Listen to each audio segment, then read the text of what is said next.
Welcome to Pet Sitter Confessional, an open and honest discussion about life as a pet sitter. Today, we're brought to you by our friends at Time to Pet and Pet Perennials. Well, hello, everybody, and welcome back. The dog walking, the pet care industry continues to change at a rapid pace. Now more than ever, we have larger businesses than ever that are impacting local communities and economies. Large money is pouring into the industry through veterinary clinics, boarding and daycares, and mergers and acquisitions. There's a lot of change going on. And so today we're really excited to talk about where the industry is headed and how things are changing. And to do that, we've assembled our crack team of individuals here running businesses all over the country for another roundtable. We're really excited to have Morgan Weber from Lucky Pup Living. I don't know how to introduce you anymore with all the stuff that you've got going on, Morgan, but really, really excited to have you on the show. I think you need to add "et al." to the end, like I'm a research paper, because there are a few things going on here. And we've also got Doug Keeling with Bad to the Bone and Doug the Dog Guy. Doug, super excited to dive into this with you today. I'm super excited to be here. Thanks for having me. We've got Michelle Kline with Dog Co. Launch. Michelle, an absolute pleasure to have you on. Yeah, thank you for having me. And we've got Dan Reitman with Dan's Pet Care on the show as well. Dan, really excited and thankful for your time today. Always happy to be here and love chatting with you guys. So excited for today's talk. Well, I want to kick off with starting off about kind of opportunities versus challenges in the industry. I'm often reminded about how many people will talk about, for instance, like YouTube. They'll say, well, now's a terrible time to get involved in YouTube. You should have gotten started 10 years ago. It's nothing but grinding and it's an awful place to get started. So, and with the pet industry being bigger than ever, more people involved in the industry than ever, from your perspective, how are you seeing the balance between challenges versus opportunities? And Morgan, I would like to have you kind of kick us off with this from your perspective.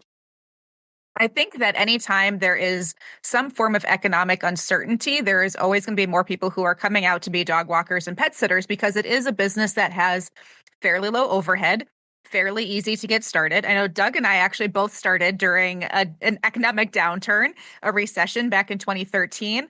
And there's a lot of other pet sitters who are still around today who started back then. And I think that a challenge is up to the interpretation of the person who's experiencing the challenge. And while there are a lot of businesses who are starting up right now, if we look at just plain statistics, that, only 50% of businesses make it past whatever it is, 5 years. And by the time you get to 10 years, it's only 75%. So anything that you are dedicated to and you want to start out with a good foundation, like, you can take it as far as you want, even if there are a lot of challenges in the current economy or the current, community. So I don't know. I'm also a believer that I like a good challenge. And so when there is a challenge, it's almost a little bit more exciting for me, because it gets me thinking in different ways. So I'm all here for the challenges. Yeah, I agree with that. I think I was fortunate enough. So I started in 2009, right after the housing crisis and everything collapsed. But I was young enough and dumb enough to think I could do something, didn't plan on turning it into anything. But because there wasn't a ton of competition, not that I was lazy, I didn't work smart.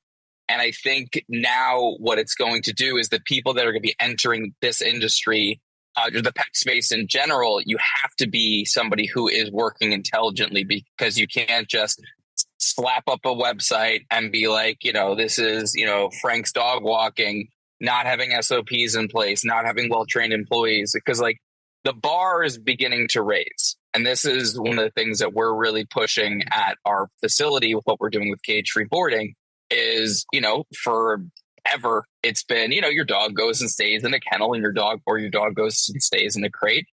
I personally don't think that has to be the experience for every animal. And I think that when you have increased competition, introduction of technology, as a business owner, we're able to do a lot more than we used to be able to as an individual person.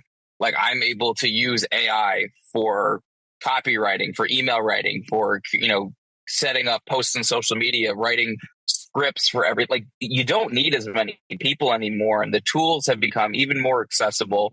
The barrier to entry about it with our industry is low, but there are now people like Doug, people like Michelle, people like Morgan, people who are out there sharing their experiences, talking about stuff where, like, again, when I first started, there was basically Kristen Morrison and like PSI had just been around for a little bit. And it was basically, I was running around in the dark trying to figure it out. There are amazing resources now. So just anyone coming into the space, if you want to put in the work and you want to work smart, you could succeed, but it's not for, I just want to do this for fun kind of a thing anymore. Like, no, this is a real business now. Like, this is an industry that has grown exponentially. I mean, like, I never thought, my goal when I first started the company was to make the salary of a vet tech at the time, which was like, I think 35 grand. And we generate that in a much, much, much, much smaller time frame, to the point now where I know the version of me who started this company would be very, very proud of that. So I think it is, I think it's good. I think it's better for the industry as a whole.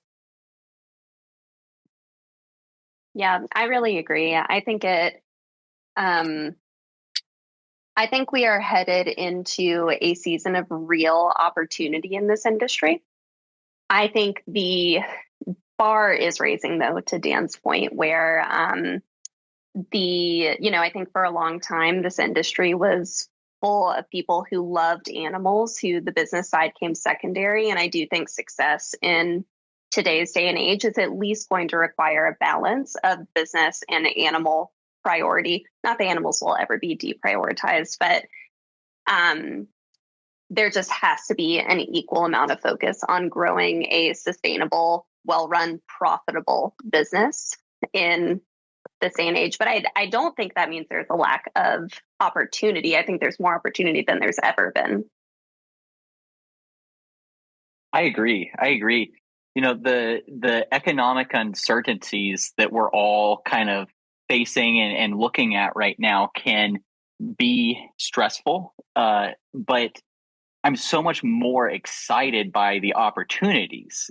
The opportunities are really endless, especially with just the advancements that I've seen over my 10 and a half years in business. I mean, like Dan said, you know, when I started, I was running around in the dark, and now there's Pet Sitter Confessional that you can listen to every week and get all of this great insight. And you have Morgan's Align cohort, and you have Michelle's Dog Co-Mastermind. I'm in both of those groups right now, and I'm in all of the Facebook groups, and we're all kind of really coming together to raise the bar. And I think that is such a beautiful and incredible and exciting thing. And I think that's something that's like, as we move forward, there's going to be more and more opportunities come available to us that are looking for those opportunities. You know, I think you can put your head in the sand and let these things be overwhelming, but that doesn't have to be the case. And I think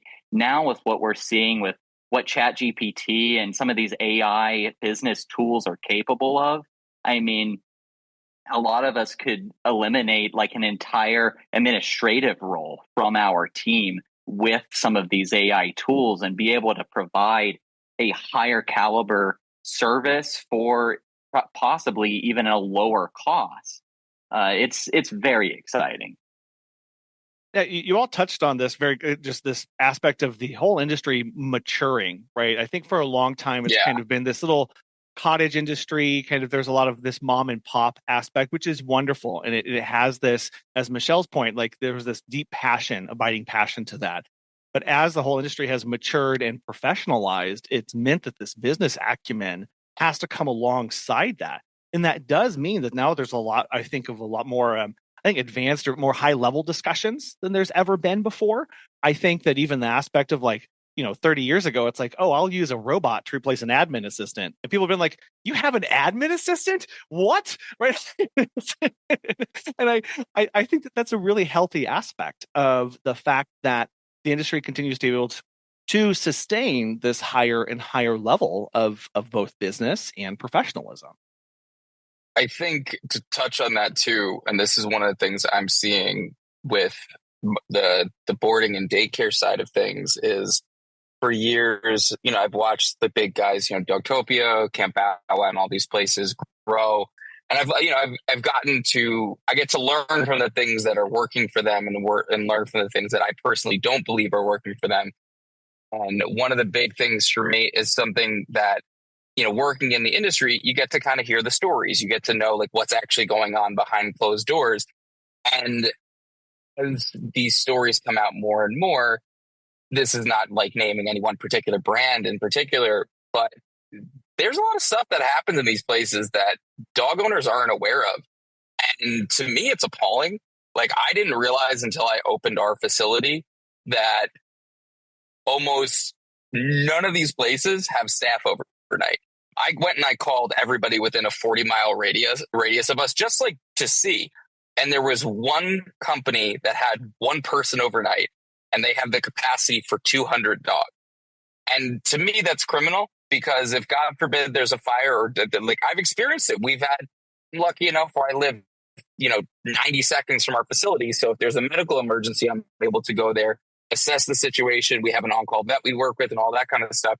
And I think things like that attention to detail of like, making sure that extra level of safety is there, making sure, and on the field services side, making sure dog walkers have, they don't have to be a vet tech, but having a basic understanding of recognizing bloat. Like, don't feed a Great Dane and take him for a run down the block right afterwards. Like, teaching them the kinds of things that the average person isn't aware of. But if somebody wants to call themselves a pet care professional, there needs to be the investment in the education. Because if you don't care about this stuff, yes, you can make a ton of money in this industry short term, but long term, if you don't do right by the animals and things go wrong over and over and over again, like there's a large chain in New York City that I have heard horror stories about, and they basically write a check anytime something happens. And to me, it's just unacceptable. And I think that, it's funny you mentioned the whole raise the bar thing before. We have at Dan's Pet Care, we have 4 core values. And number 1 is love of animals. 2 is peace of mind. 3 is bring our best. And our 4th one is raise the bar. Because I genuinely believe that what we're trying to do as a company is push that forward. And, I think I've said this many times before. I think you all know I'm a very competitive person. But I'm not looking to put anyone out of business. I'm looking to compete in a way that if you want to compete with me and you don't want me to take business away from you, you have to do better. We are not running a factory floor here with robotics. And if a machine falls over and breaks, we're not dealing with loss of life. But if somebody makes a mistake that, in my opinion, 99% of the time is avoidable, and an animal gets hurt or even worse, like that's something that's not okay. And I don't think the industry should accept it. And I think a lot of old school companies maybe don't necessarily accept it, but it's kind of like, yeah, it's the cost of doing business. Because I've heard it being said by people. And to me, it's just like, it's appalling. And I think that's going to be something that's going to be an interesting balance we see over the next decade. Because, this space is booming. Lots of money is coming into the space. You have people with money who want to come in and they want a turnkey solution. And caring for animals isn't a turnkey solution. Like, you can have everything dialed in, but you got to make sure you have good leadership. You got to make sure you have good training, and you got to make sure you have good quality assurance. If all those things aren't in place, like, you'd make a beautiful front, showroom. And if the back's a mess and everyone's getting hurt and things like that, like it's just not going to get better. So I do think the competition, the growth and the maturity of the industry is going to result in those things getting better. I am excited about that and hopefully get to be a part of it. Yeah, I think another part of the professionalism of the pet care industry is that a lot of people have learned kind of the hard way of how prevalent burnout is in our industry. And the more professionalized we create the industry, the better boundaries our clients come to expect from us. And I think that a lot of people get into pet care, like Michelle said, because people love the pets, not because they want to be a business owner, not because they want to run a team, but because they saw a gap being, I needed somewhere safe to take my pets and I didn't find it. So I decided to do it myself. That's a very, very common thing that you hear. But when we come from that perspective, a lot of times we learn to give too much. And we tend to give more of ourselves than we have a capacity for long term, and we set up some quote unquote bad habits of giving beyond our bounds. And the part of the professionalism of the industry that I'm excited about is helping people learn that they don't have to do that, and that they can be a successful business owner and have a successful business and have clients who care about them and to care about their clients while still maintaining healthy boundaries. And not having to work 24/7. Because I think all of us here have experienced working 14-hour days, 7 days a week, and it's not a healthy long-term solution. And so I'm also excited to see newer people coming into the industry and learning right away that they don't have to do that, and learning that they can hire, that they can stay a solo and just set really good boundaries and take time off and have it be seen as a true legitimate career and a legitimate job without it being seen as, oh, you just do some pet sitting on the side. That's really cute. Like really professionalizing it as a true career that also has boundaries associated with it. And I see that a lot too. People who come in, they're a month in, they're 6 months in, and they're already, oh, I'm going to hire. I've said no. Here's my office hours, and I'm like, whoa, like I didn't learn that till maybe yesterday, but this is amazing. Like it is a really good sign that a lot of these lessons are really starting to matriculate out, and that it's actually setting up this. It's just an expectation when you come in. Like there's the standards of the pet care, but also there's the standards of being a business owner. That now it's like, oh, we just come in and we have office hours. That's just what we do. That's okay, cool. And it kind of picks up and it can all start snowballing a little bit faster next time. I have mixed feelings about that because and I'm saying this as someone who's been hospitalized multiple times from working himself too much. So I've never been the guy who knows how to balance work and life. I think that, I think it's super healthy. I'm not knocking it. I have nothing against it. And I think like if you are going to build a business and you want to set those boundaries from the ground up, I think it's fantastic. But I think it's always, I don't want anyone to sit out there thinking like, oh, everyone's going to do that. There's always going to be somebody who is willing to do that extra thing. And you don't always have to do the extra thing forever, because eventually you will be able to have the staff for it. And so, in the game of competition, it is being able to offer that extra thing and be able to do that last minute appointment and take that last minute thing on. Like I can't tell you over the years how many times I have had a client call me in a bind. It's happened Christmas Eve. They're like, hey, my pet sitter bailed on me. And I'm just like, all right, I'll figure it out.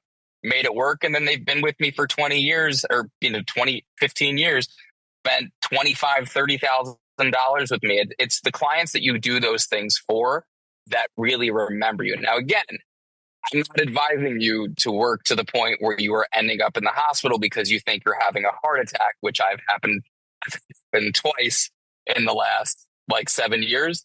Like my lifestyle is not one to copy in terms of choices and addiction to Red Bull and all sorts of other things that I have, myself fueled with. But I do think that it's important for anyone out there who is starting is figuring out, how you want to stay competitive. And again, protect your mental health, do all those things. But, there is always going to be someone who is willing to do that extra thing. And it's figuring out where you want to kind of have that balance, right? You want, especially in the beginning when you're first starting out, you do want to figure out a way to kind of get your foothold in an industry and just get those first 10 clients, get those first 20 clients, get those first 30 clients. Again, advising people not to protect their mental health and their physical well-being, definitely do that. But just, something to think about.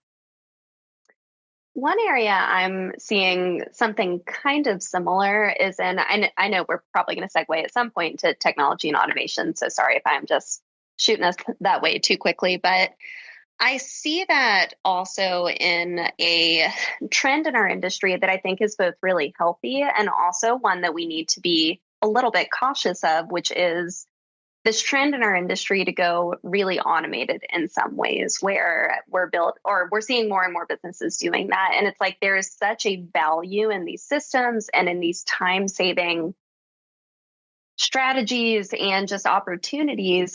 And I think we need to be really cognizant of there are businesses that are going to retain that really personal touch, and that's really succeeded in our industry for a really long time. And so I just think we're sitting at a lot of really interesting tension points of like system building and automations and operations and the pieces of our industry that have really sustained it in really beautiful ways for such a long amount of time. And wanting to make sure, I think, that we don't optimize in either direction, because I think there are risks in getting over automated as well. Have you heard of our friends at Time to Pet? Susan the Pet Gal has this to say. Time to Pet has helped us grow exponentially.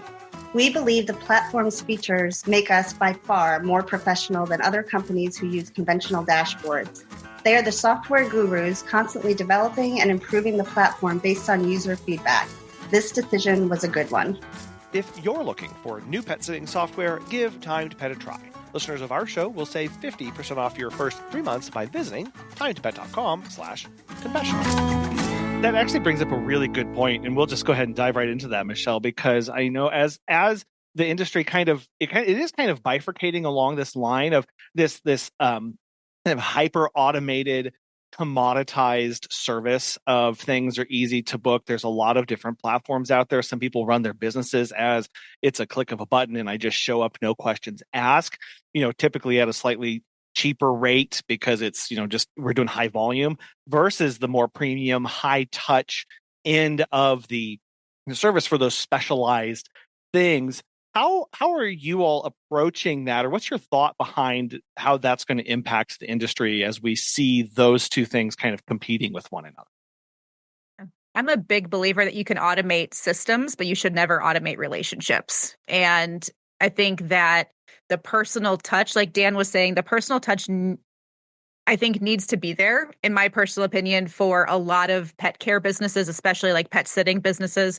Dog walking, I think you can definitely get a little more into the kind of on-demand side, but especially pet sitting, when you're going into somebody's home and you're spending a significant amount of time there, like that is the most personal kind of holy space for somebody, is their home. And a lot of people, now obviously not everybody, and there's always room for every type of business. You're always going to find people who like a certain type of niche or a certain type of approach. But in general, people want to know the person who is coming into their home. They want to know, like, have a relationship with somebody when they're handing over the keys to everything that's most important to them in their life. And so I'm really a big proponent on being authentic for yourself. But for me, that means being really focusing on the relationships. And I think relationships can also really carry a lot of businesses through an economic uncertainty, because when you are more of a relationship and less of a transaction, you are less likely to be on the chopping block when someone starts to cut certain services or certain things. So I'm love to hear what everyone else's opinions are on this, because I think it's such an interesting topic. But yeah, I'm a believer that you need to put a focus on relationships and not automate or kind of remove some of that personal touch. Yeah, I really believe that the personal touch has to remain in what we do as pet care professionals. But we can use these systems and AI and the new technology to enhance these relationships. They don't have to be on opposite ends of the spectrum, like fighting against each other. Just for example, one thing I've started doing is going on to ChatGPT and saying, here's a client that we have. Here's the situation with the client. Given everything else that you know about me and my business and how we operate from all of the previous prompts I've given you, what is a personalized gift that I could order to be delivered to this client's homes that meets their criteria, that's within this price point, all of these things where, maybe previously I would have spent 2 hours searching on Google about, what kind of gift to get and then ordering it. And now I can just plug this prompt into ChatGPT and have a solution in 5 seconds. Dan made a really good point about like really making sure that the pet care is still at the front of what we're doing. And really, that's something else where I'm really trying to use technology and AI there as well, where, I've had all of these documents of like our training manual and our SOPs and all these different guides that I've typed out for our team over the years. And I've been feeding a lot of these documents to ChatGPT and saying like, what am I missing here? What else does my team need to know to really ensure that the pets are getting the best care possible? And even things on like animal body language and stuff, I'm saying, well, I've typed out what to look for, create an image that actually presents this in a visible way to my team outside of the words. So again, I think it's important to remember that the technology and then the personal touch and the relationship, they don't have to be at odds with each other. I think really as we move forward, we need to be looking for ways to bridge that gap and really use the technology to enhance what we're already good at. Can I tell you what I love about what you're saying, Doug, is I think that's such a beautiful use case of AI, ChatGPT specifically, is in synthesizing information to inform better decision making. Where I start to get concerned about companies' usage of that platform is when we are using it so that we don't have to insert ourselves and we don't have to do that vulnerable process of, well, I don't know what to say to this person. It's easier just to have ChatGPT spit out something, or I'm insecure about my writing, so I'm just going to have ChatGPT do it for me. And that's where I get nervous is when we look at ChatGPT, AI, these automations. I know we're talking in generalities, but to replace the human component of business ownership that I think is like incredible. Like business owners are the coolest people I know. And I'm wildly biased, but I think they're amazing. But the ability for these platforms to synthesize just an insane amount of information to give you better decision-making tools, I think is unparalleled. No, I agree big time. I think one of the things that we've done, similar to kind of what you were just talking about, Doug, is we have years and years of SOPs, documentation, and stuff like that. And one of our biggest things, and one of the things that I pride myself on, is I love dealing with an angry client. I love dealing with a client who is absolutely furious, flipping out on the phone, cursing. Because I think, Doug, you and I have had conversations about this over the years where we see the people complaining about an angry client. It's just like, you just figure out a way to make it right.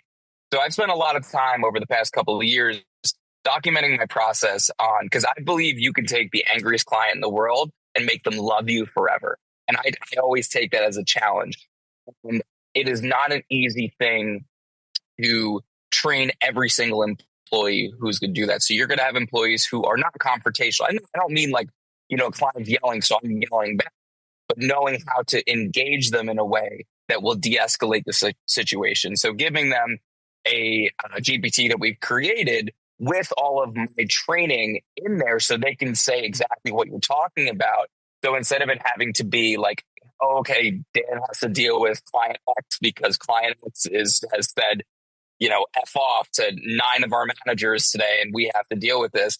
It's being able to use it as a tool. But and again, going back to pairing the technology in a way that, I'm a big believer in people shouldn't be doing all of this stuff. People shouldn't be doing a bunch of the things that they're doing. And if a computer can do it, why waste human energy on things that a computer cannot do, like cultivating these relationships, like building the relationship with your staff, like spending time making videos, teaching your employees about, body language of a dog.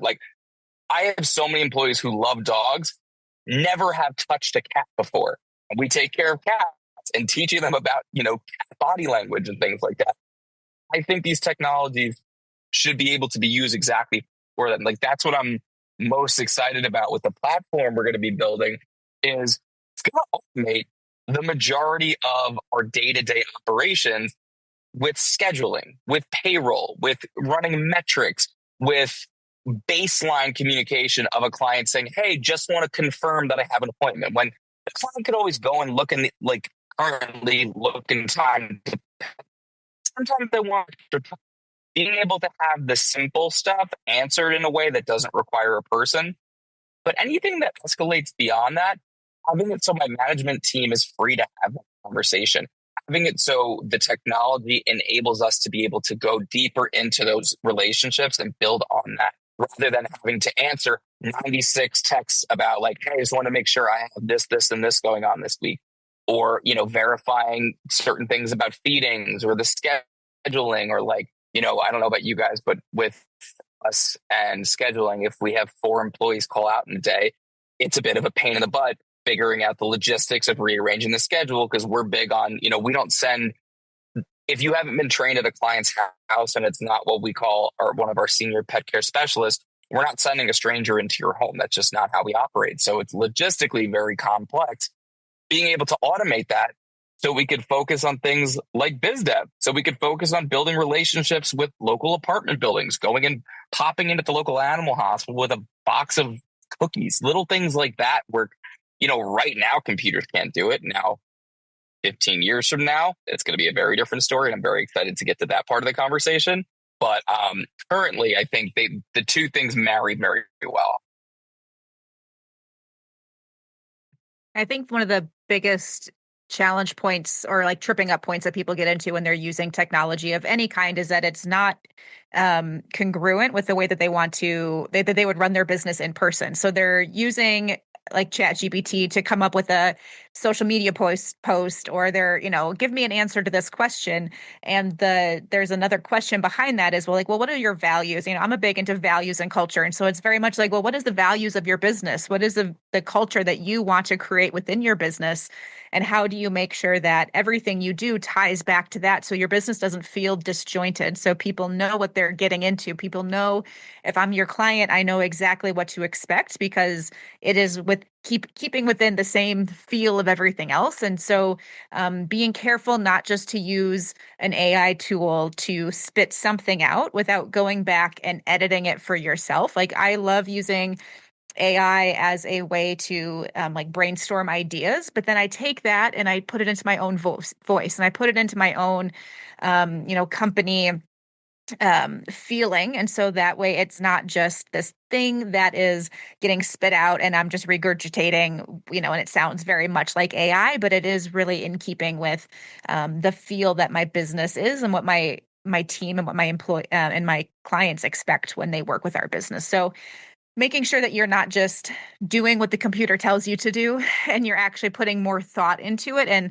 I can't remember who mentioned this earlier, but not just using it as a replacement for thinking and feeling in your business, and making sure that it's actually, again, furthering the relationships and furthering the feel that you want to put in your business, because it does need to be personal enough. Real quick, just to piggyback on what Morgan's saying, the core values thing, I never really thought about it until we put them together like 3 or 4 years ago. I always looked at it as like, it's like corporate rock. It's the stuff you see on the walls of like, we love our people. And it's corporate nonsense.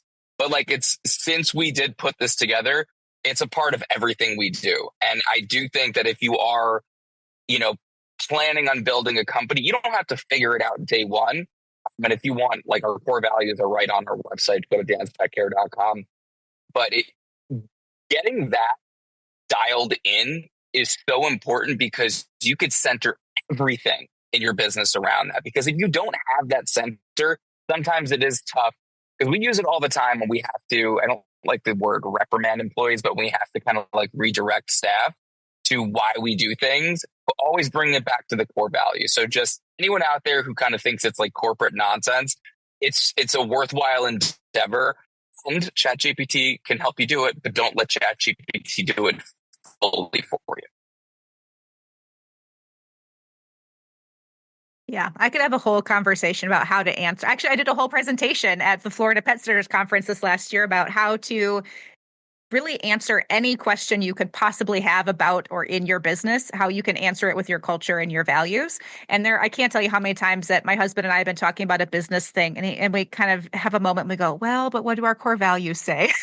And then it's it always answers the question for us very easily. And it's not always comfortable, but it answers the question. So, yeah, I'm a huge believer that, and core values as being actionable and being impactful. And like Dan was saying, not just like corporate speak about like integrity and, honesty, because who wants to work with a business that's not professional and has honesty and wants to work with integrity, but having it be something that's actually meaningful to you. But yeah, all of this to say relationships are important. Yeah, it was a very good presentation, and one of those ones where you're like, oh yeah, I kind of already do have it built-in answers into this because I have the values that I wrote down. I guess I need to use those. And as a business, it's important to know that we make these things for a particular reason, right? And we need to use those, especially as our business grows and becomes a little bit more complex. We encounter a lot of things that we didn't previously expect, and kind of along this same line of using technology, not using technology, how do we integrate that? There is this shift again where some people are going really, really high end with their services, and a lot of other people are trying to go much more budget friendly, instant kind of service needs, commoditization of those services, in that respect. How are you seeing that impacting either your local markets or the industry in general? And how do we as business owners kind of respond to that shift? I mean, it's tough, right? So, when you're competing on price, like WAG and Rover exist. And I can tell you, we get some weeks we'll get 5 to 10 calls of someone who uses an on-demand service like a WAG or a Rover, where they're like, hey, this person has bailed on me 4 or 5 times and I just, I can't rely on them and I want to work with a company. It's the same thing that I see. And again, I'm not trying to knock the smaller businesses, but when you are able to at least have enough staff, like we have a service delivery guarantee where worst case scenario, I am personally coming to the client's house to walk the dog. Like that's just how I've always operated. I've left many a family event to go walk a dog. I think, again, what we've been talking about, going back to relationships. Now, going super high end, I think is good. It's just important to know where you are, right? In terms of like, there are definitely parts of our service area that high end is great, but in terms of the economics, like eggs are expensive. Like there are things that are like happening right now in terms of the economy that people are pinching pennies and they are looking at price points that are different. Now, is it going to stay the same? No, the economy always ebbs and flows. And I've seen this happen over and over again. But that for me has just led to us not increasing our prices for the past couple of years. We've made some price increases a couple of years ago, and we just have decided, you know what, we're going to kind of let this ride and see where it goes. I think trying to go super, super budget is a race to the bottom, and you're fighting against billion-dollar companies when you do that. You're fighting against WAG, you're fighting against Rover. And I think that you should charge what you're worth, because at the end of the day, if you keep trying to compete on price, there's always going to be someone who's willing to do. I saw it in Brooklyn all the time. There's always somebody who's willing to, they're going to smoke a joint while they're walking your dog, for $15. It's the kind of thing where like, you get what you pay for. Whereas with us, if something happens with your dog medically, we're going to make sure that gets attended to right away. There's a management team in place to be able to, that dog walker is going to go to the next walk. We're going to bring the dog to the ER. Anything that's going on with these different levels of services, you're going to get what you pay for. But I think anyone who's thinking of like really going more budget friendly and like racing to the bottom with the prices, I feel like it's not sustainable in my opinion. And I'm not saying you should be charging $100 a walk. I mean, as far as what we charge, we're expensive. Like we are not an inexpensive service, but also run package deals. So people are able, it makes it great from a sales perspective, because then we get to create urgency of, okay, normally the service costs this much and we're able to get it for this. Like we do it for our boarding facility. We charge $150 a night. That's our base rate. And we sell package deals where you can get it for $99 a night. And we do those like once a month. It really depends on the market you're in, the kind of business you want to run. But I think on the on-demand, very inexpensive side, you're going against BlackRock. Like BlackRock owns Rover. BlackRock also owns everything. And, not for nothing, I think it's what, Steven Schwartzman, who started BlackRock. Brilliant guy. Like best human being on earth? I don't know. I don't want to say anything bad about him on the internet. You're going up against a company that is, you're not going to beat them. You're not going to win in that fight. And so I think it's better to go around that is, you don't have to be charging $1 million for a walk. But I just think I'm not a fan of that race to the bottom. I'm not a fan of like trying to compete with WAG and Rover. To me, at this point, it's just not a good use of your time. If you want to use it as a tool to generate leads, by all means, like they don't care. Like they know people do that. But like, if you're a small business and you're one person, you're not going to beat BlackRock. Like that's just not what's going to happen. Just to kind of piggyback off of what Dan was saying there, when I think of this, I think that like a very small percentage of the clients that we actually want to work with are on the high end, and then a very small percentage are on the low end. The majority of the people are somewhere in the middle. They don't necessarily want or need the cheapest pet care provider or the most expensive pet care provider. They just want somebody that they can trust, that will do a good job, and that they know their pets will be in good hands. And just like Dan said, I do think it's a losing battle to compete solely based off of pricing. We have to remember that we all have a different ideal client type. We can't just work with any and all pet owners. We have to think about what pain point we are actually trying to solve for the client with our services, and really use that as like the playing field for how we are going to compete. I never look at what my competitors are charging, for their services. I know that I'm charging what I need to charge, based off of my own metrics. And I compete based off of, okay, this is the type of person that I want to help. These are the pain points that type of family has.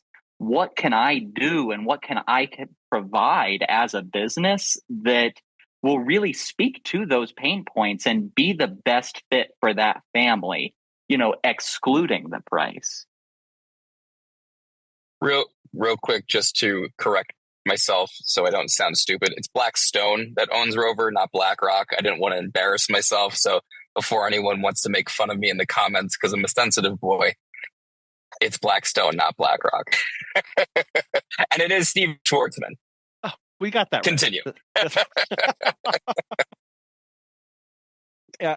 Well, Doug, I like how you pointed out that there's this bell curve of clients, right? And that when we say the phrase "don't compete on price," I think often we think of going to just the cheap end, but it's also about all the super high end as well. And that if all we're concerned about is the price of our service, I do think we kind of miss the point on that. Michelle, I know you talk a lot about understanding that value behind what we give to people. How is that, I guess, changing, or some of those expectations that clients have about what value they get out of our services? Yeah. So I think this will answer the question maybe in a roundabout way. So if I don't fully get to it, bring me back. I am a big believer that the quickest way to undercut value is for a business to try to be everything to everyone. I do think there needs to be a sizable market opportunity for who you choose to pursue. I'm a big fan of like niched business models where we're trying to do a very specific thing for a very specific client type. I think that allows for like very streamlined operations, really clear-cut messaging, clear-cut like client avatar alignment when there's enough of that in your market. For me, I really try and encourage companies to look at the unique value proposition that your company is bringing that matches, to Doug's point, that very specific pain point. And it has to be more than we care the most about your pets. It has to, because one, that's not quantifiable. We can't quantify a sense of caring. And two, it's a value statement that I believe is like the pay to play for just being in this industry. So we need a unique value proposition for your company that aligns to this pain point, that's wrapped around this like really clearly identified segment in your market that'll resonate. And then I think we have to look at aligning your brand and the identity of the company so that there is just synchrony across all those pieces. Did I get to the answer of your question? Yeah, you did, especially as we look at going, again, who is this for? And I think that's something that a lot of people struggle with, of going, well, I've got this thing. I think it's really cool. I think it's really amazing. And I've said passion, love, and professionalism. So like, isn't that enough? And as we look at an industry that is becoming a lot more complex, there's a lot more people out there. There's a lot more options at both the high end and low end and everything in between. And what you're talking about here, Michelle, is it's beholden upon us to find those few people, those handful of people that can support our business, right? That we can be talking to. And everybody's is going to be just a little bit different, even like, as Doug said, for how we serve them too. Losing a pet is heartbreaking. And as pet sitters, we often want to do something special for our clients when they're grieving. But finding the right gift can be tough. That's where Pet Perennials comes in. Their direct-to-consumer gift model makes it effortless to send a thoughtful, personalized condolence gift on our behalf. Each package includes a handwritten card, colorful gift wrap, and shipping across the U.S. and Canada, so you can show you care without any extra work. They also offer milestone gifts for birthdays, get well wishes, and even special occasions for pet lovers like weddings, engagements, and new adoptions. Want to make gifting easy? Sign up for a free Gift Perks business account to unlock discounted pricing with no monthly fees or purchase minimums. Learn more at petperennials.com, check out their business programs, or look at the link in the show notes to get started today. Going off of what Michelle just said there, as well as knowing the type of business that you personally want to run, like knowing what's authentic to you and to say, hey, this is like, yes, this is the market that I'm in, but also this is what I want to do for my own business. And then finding the clients that jive with that. So you're not just kind of putting quote unquote putting on a show to get a certain type of client. So you can be really authentic with that and really saying, okay, this is who I am and this is the way that I want to serve my clients. Now, how do I create that brand message that really, really speaks to them? And is something that's going to be really, again, authentic so you can carry it through kind of for the long term. And knowing like, what is the big thing where when somebody gets my services, this is a thing that they're going to get every single time. Like, this is how I'm going to show up for my clients. I get a lot of clients who come to us because we actually communicate with them. And that seems like such a, to me, it seems like a small thing. Like, and there's a lot of businesses out there who are not communicating with their clients. They can't have any contact with their sitter or their dog walker. Their requests aren't getting answered. There's a lot of room for communication. And so knowing like, hey, this is the thing that I'm seeing as a gap in the market. This is something that I am passionate about. This is something that I can continue to serve for my clients every single time, is another really good way to find that brand proposition that Michelle was talking about and really kind of leaning into that and having that be a good differentiator for your service type. Well, sorry. No, go ahead, Dan. No, I was going to say one of the things that it's always resonated with me. I think it's from what's his name, Harry Sonneborn. He was the first CFO from McDonald's, and he says it in The Founder. He goes, you're not in the hamburger business; you are in the real estate business, and it's something that I've been able to I have always identified. We're not in the pet care business; we're in the peace of mind business.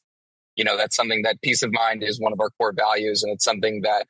I've always said this to everybody. You can hire anyone to come take care of your dog. You can get the neighborhood kid to come do it. We're here to sell you peace of mind. So when you're on vacation or you're at work or you're, putting your kids to bed or whatever it is you're doing, you don't have to worry about that other important member of your family. And so being able to really know what that is and like what we as an industry do is we're all in the peace of mind business. Like that's what we do. Some companies don't do a great job of it, in my personal opinion, and just how I've seen and what I've heard from people. But that's something that anytime I get a review from a client that says, you give us peace of mind, that to me is like the biggest compliment, the biggest win is just like reiterating, like, that is what we're here for. Because that's what I wanted when I first started this company for my own pets, is just being a part of that. One of our core values is actually that we give a damn, because like that's really like one of the things, like the most important thing we can do for our clients is actually giving a damn about them. I like that. Going to this idea of we're in the peace of mind business, I love that as the identified why. One thing I have been thinking a lot about in my work with Dogco is I think the how of that in our industry is in hiring, training, and recruiting quality staff. And I think like that just is such an interesting pairing with this like deep resonant why of peace of mind. And I see that hiring, training, recruiting just more and more, the more I do this, I'm like, that's the vehicle. And I think the systems support that. They kind of wrap all the way around it and the SOPs and, everything like that. But that's where I'm putting a lot of my brain space recently. Well, and I think one of the reasons this is really important is because we are in such a volatile, changing time in the pet care industry. One of those things I think really shook a lot of business owners was back in 2023 when Blackstone, we'll just say it's Blackstone, bought Rover for confirmed.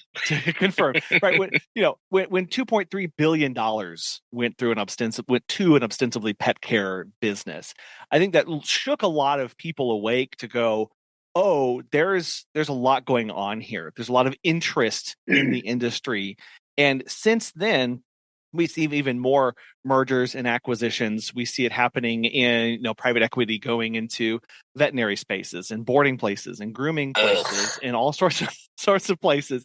And so I think all of the stuff that we've talked about up to this point is really about like, how do we make robust businesses? How do we have businesses that meet people's needs and meet them well?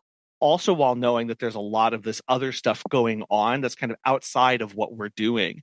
And so I did want to have the discussion kind of now about the impact of these mergers, these acquisitions, this private equity coming into the industry and the impact on local independent businesses. Can I kick us off here? Because I have thought about this a lot. Yeah, absolutely. So one thing that I think is really positive of this whole movement starting is I think it has empowered a belief in a lot of pet care business owners. I can exit my business profitably and make money off of an asset rather than having a job that I just work until I retire and I close it down. I think the awareness there has been amazing. My hope for the second wave is that pet care business owners feel empowered to enter into the space themselves of helping other businesses exit.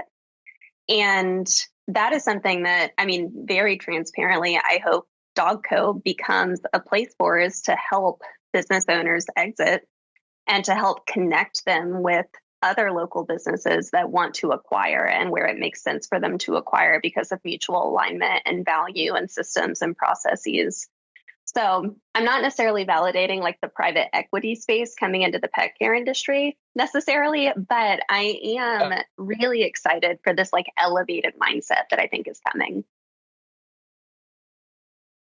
I very much support that because I think I've spoken many times about my thoughts and I have friends who work in private equity and venture capital and all that stuff. And there's nothing wrong with it. But again, if you're buying a bunch of Best Buys and something goes wrong and a TV breaks, insurance covers it, everything's fine. Businesses need a soul in this space. And it's really important to me that I call it the art of giving a shit, which is just making sure everything is done safely, everything's done correctly. And I can tell you, I've watched businesses that have been bought up by private equity groups and, they do a great job setting up bonus infrastructure and all these metrics and all this other stuff. but I also hear the horror stories and stuff like that. So like, I think like what you're talking about, Michelle, is, a company like myself, when we enter new markets, my goal is to be able to come in and buy someone who's looking to exit, because I know that I will be the proper steward for that company. I know that I will help to carry on their values, assuming we have shared values and wanting to make sure pets are happy, healthy, and cared for correctly, which I hope they do. And I'm sure there will be some private equity groups that really do create that. But I've seen, when everything gets very, very corporatized and very, very big, you lose that touch. And that's always been my fear with my business, is I never want to lose that mom and pop feel. Like it's still weird to me now that I don't know every client by name, that I don't know every single, you know what I mean? But like, yeah, I think it validates so much. I think being able to have it where it's like, I spent the last 25 years building this business. We do $4 million a year, and, I can sell it at a 2x more or 3x multiple. And, I can do seller financing and get paid out of it. And that's my retirement. That's fantastic.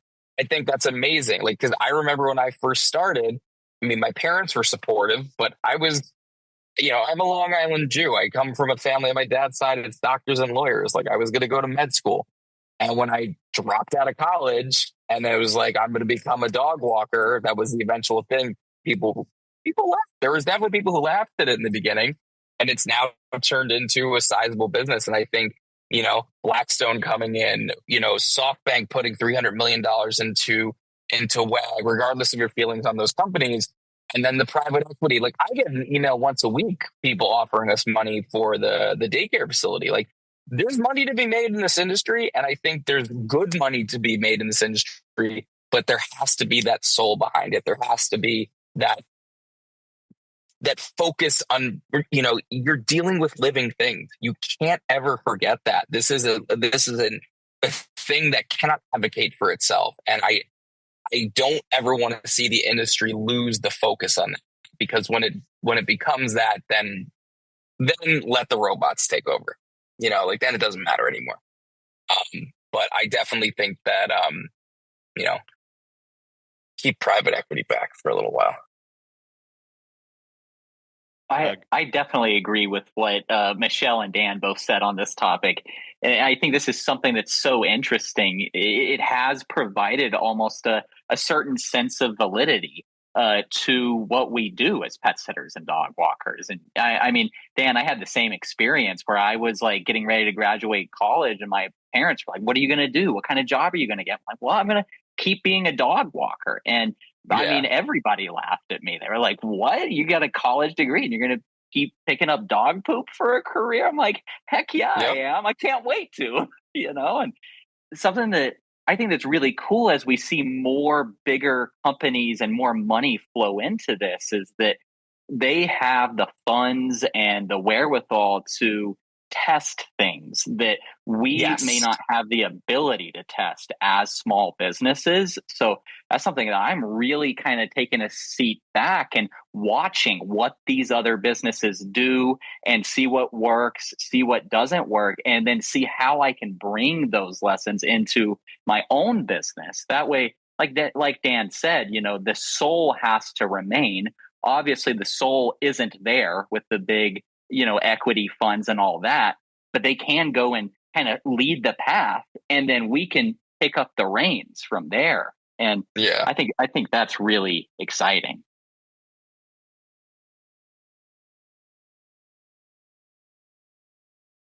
Yeah, I think it's also really a good reminder for folks that, again, you can make this be a business. It doesn't have to just be your lifestyle. Like a good thing that I like to remind people that was told to me by an accounting friend of mine is that you are not your business, but you have a relationship with your business, and that you are an entity and your business is an entity. And even though we are often so personally attached to our businesses, we can shape our business to be what it needs to be for us. And so if you are looking at starting a pet care business or looking at growing a pet care business, you get to make your business be whatever it is that is going to help you in this season. And so if you are in a season where you're looking at retirement, you might want to look at creating a business that is sellable. So it actually has some assets and not just a client list that, well, someone else is going to get my client list if I shut my doors because those people need to go somewhere. Like you need to create something more in your business than just a client list for somebody to buy to have it be truly profitable and be a true asset for them to buy.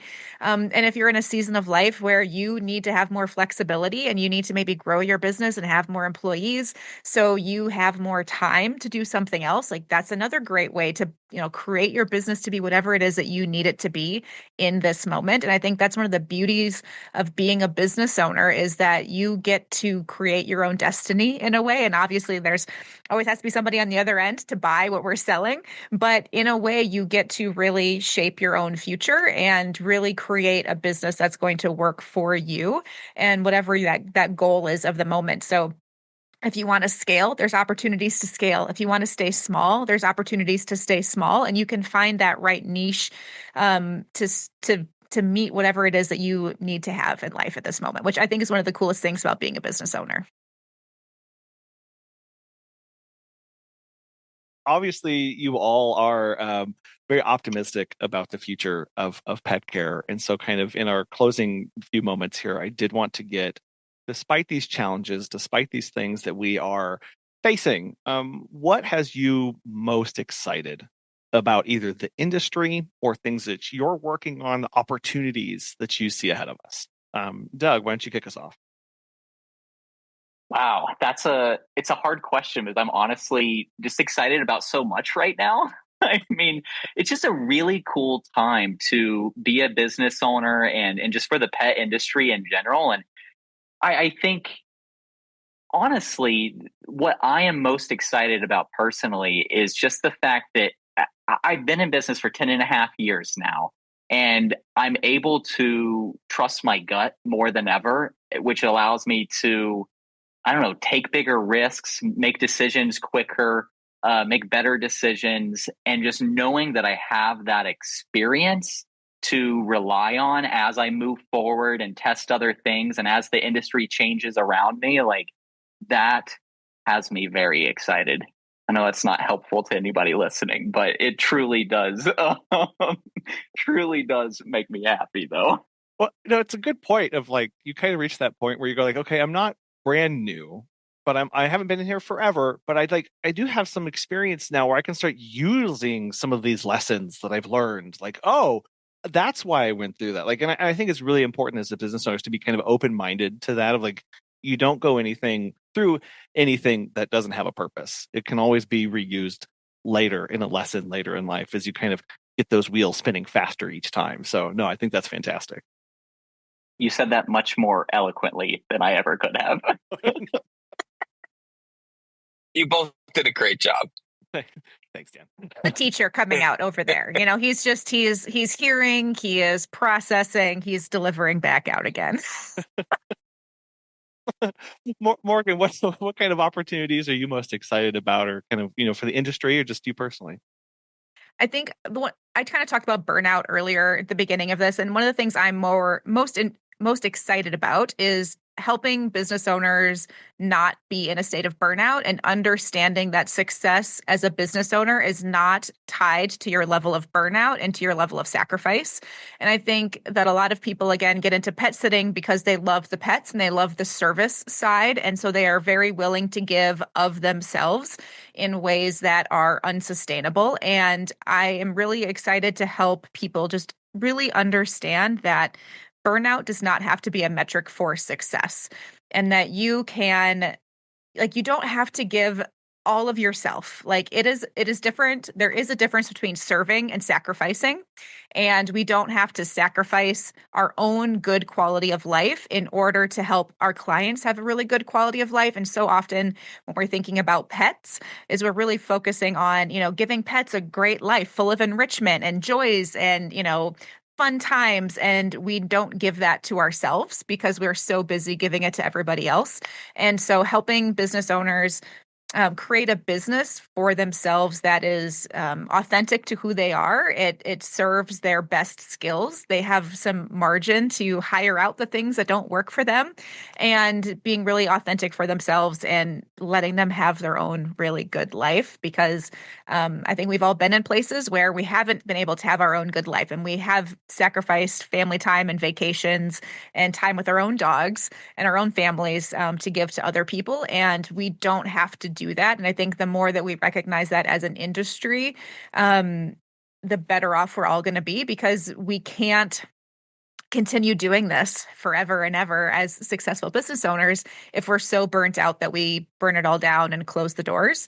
And so finding that balance between being able to serve our clients really well and also serving ourselves and not sacrificing for ourselves in order to be a business owner gives me hope that the people who are starting their businesses now or in the last few years are also going to get that 10-year milestone, are going to get that 15-year milestone and have the same passion at 10 years that they had at year 1 and 2. And so that's something that I think the pet industry is at a better place now than it ever has been, to recognize that we don't have to live this way and that we can just enjoy our own lives as well, like any other business owner would.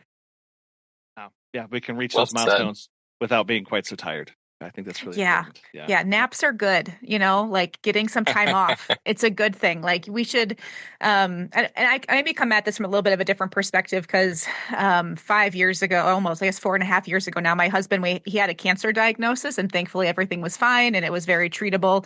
But it really made me reevaluate life and to say, like, what was this in a way, like, what was it all for? And if I've spent all of my time working, like, and I could have spent some of my time enjoying life, like, well, would I do that again? Like, honestly, probably not. If life is, life is not infinite. We have a timeline here. And so being able to actually enjoy it is important too. Yeah, absolutely. Dan, what about you? Other than robots, what are you most excited about in the future? Well, honestly, first and foremost, what I'm the most excited about is the return of Doug's fantastic mustache. And I am, obviously, for those of you listening, you can't see it, but go to his YouTube. This thing is looking on point. I hope you do not get rid of it anytime soon. I'm sorry if this creates any arguments at home. I think it looks amazing. In all seriousness, Collin, can you clip that? Send me a clip of what Dan just said. I'm going to send it to my partner, send it to all my friends, because it is a war at my house over this mustache right now. I'll call him. I'll get on a video call and we can have a debate about it. Doug, I hope you make it your ringtone. This is all I'm hoping for. Doug's mustache aside, I'm excited for the implementation of all these new technologies. I'm very excited for all of these new AIs that are coming out, all of these amazing new things. We didn't get to talk about it enough today, and I will bother you until we do get to do an episode on the impact of robotics of our industry, because I think it's coming, and I think it's very important that we do discuss it, because it eventually an in-home unit is going to be $15,000 to $20,000, and eventually the cost of that will get down to about $5,000 to $10,000. And when that happens, it's going to have a direct impact on our industry, and it's something I'm very passionate about. I'm intrigued by it. I know that I can't remember. I think it was either Mitsubishi or I know it wasn't Tesla, but somebody put a patent on a specific skill set for dog walking with one of their robotic units. So yeah. I'm excited about all the tech. I'm excited about what everyone here is doing, because without all of the work that you are all doing, there wouldn't be that next generation of people who don't have to fumble through the dark. They get to learn. They get the lessons without the scars from you guys. So I applaud all four of you for all the stuff that you guys do. I selfishly am still just working on my business and not sharing any of my fun stories, but it's because of people like you that I think the industry is going to continue to grow and improve. So my hat's off to you. And on a personal note, I am, I've been yammering on about the software for a long time. So we're finally getting ready to do a raise this year, not from private equity, but it will be a financial raise of investment to build our software. get that going, automate the business, get ready to start to scale the company in a way that I think is morally and ethically aligned with what I believe in, and attempting some of this work-life balance that I have heard so much about. We'll see how it goes. You should give it a try. It's pretty good. I've heard it's good for your body. But yeah, no, I'm excited. There's a lot of great stuff to come. And, as always, thank you, Collin, for having all of us here. Thank you for doing what you do for the industry. I always love these chats. I could do these once a week if you wanted to. So you know me, you put a microphone in front of me, I won't shut up. So, and thank you guys all for being on here. I'm excited for all of this. I do want to just remind our listeners where they can catch and get in touch with every single one of you to find out more information about these kind of things. Michelle, I know you're with Dogco. How can people get in touch with you and start following along with all the cool stuff that you've got going on over there? Yeah, I would say there are a couple ways. First and foremost, my website, dogcolaunch.com. I run a free Facebook group called Grow Your Daily Dog Walking Business with Dogco Launch. That's going to be a place for marketing challenges, just a lot in the dog walking space. And then finally, I am hosting an industry-wide conference that I hope people will consider attending. And you can learn more about that at dogcosummit.com. And Collin himself will be our MC. So it's going to be a great weekend. Really, really looking forward to that and seeing. I know Doug will be there too. It's going to be a great time for everybody there. Doug, how can people follow along with what you've got going on? I'm very excited for this conference and to see you guys in person. Best way to get in touch with me is to check out my YouTube channel. It's youtube.com/Doug the Dog Guy. And then I'm Doug the Dog Guy Official on Instagram. You can just look up Doug Keeling on Facebook, and my website is dougthedogguy.co. I have some free resources, some free templates, and some other things on there to help other pet sitters and dog walkers avoid some of the mistakes that I've made over the years. A lot of very valuable lessons there. And I'm always jealous of the photography and the photos and videos that you shoot there. I'm reminded of my lack of skill and quality in that. So thank you for that.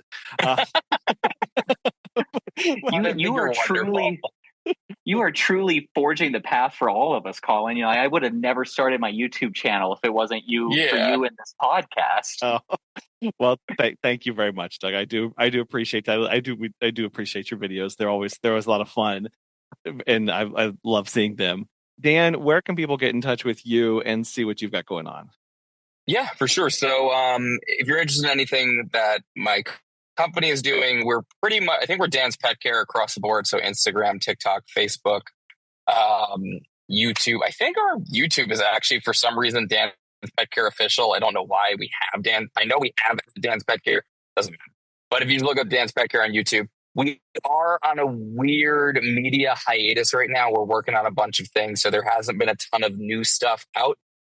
But if you're ever interested, if you have questions, I unfortunately don't really do more of the great programs like the rest of the crew here does, but I'm always down for a phone call. If you have a question, I've been, doing this professionally for 15 years, working with animals for 20.